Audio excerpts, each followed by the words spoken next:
ऊपर लेते हैं चढ़ गए।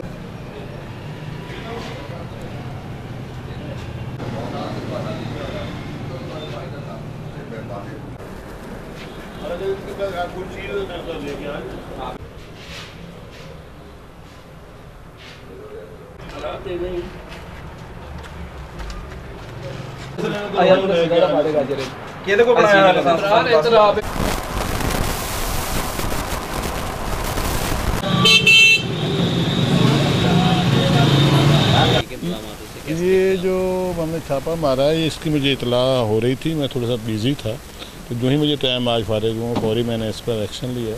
तो यहाँ पर 3-4 किस्म के कह रहे हैं मुरब्बे बने, गाजर का, हरड़ का, ये वो, उनकी सफाई के जो इंतजाम नहायत नाकिस हैं।